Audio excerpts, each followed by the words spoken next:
പെട്ടെന്നൊരു മന്തി കഴിക്കാൻ തോന്നിയാൽ തൃശ്ശൂരിൽ ഏത് ചേട്ടന്മാരോട് ചോദിച്ചാലും അവർ പറഞ്ഞുതരും. നേരെ വിട്ടോ ചേട്ടാ, ഒല്ലൂരങ്ങാടിയിലൊരു അടാറ് സാധനമുണ്ട്. ഒല്ലൂർ സെൻറ്ററോട് ചേർന്ന് കിടക്കുന്ന സൂഫി മന്തി. അവിടുത്തെ ഒരു പ്രധാന ഐറ്റം എന്ന് പറഞ്ഞു കഴിഞ്ഞാൽ പെരി പെരി അൽഫാം. പെരി പെരി അൽഫാമും അതിനൊപ്പം കൂടുന്ന മന്തിയും റൈസും. അൺലിമിറ്റഡ് റൈസാണ് അവിടുത്തെ ഏറ്റവും പ്രധാനപ്പെട്ട ഒന്ന്. അവിടുത്തെ ചേട്ടന്മാർ, അവരുടെ ചിരി, അതൊക്കെയാണ് ഏറ്റവും പ്രധാനം. എന്തോരം റൈസ് വേണമെങ്കിൽ അവരിങ്ങോട്ട് വാരിക്കോരി നമുക്ക് അങ്ങോട്ട് തരും. വയറ് നിറച്ച് ഭക്ഷണം എന്നാണ് അവർ പ്രധാനം.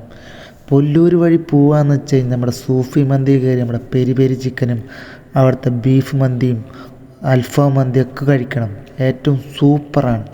സ്വർഗം മാമ, സ്വർഗം.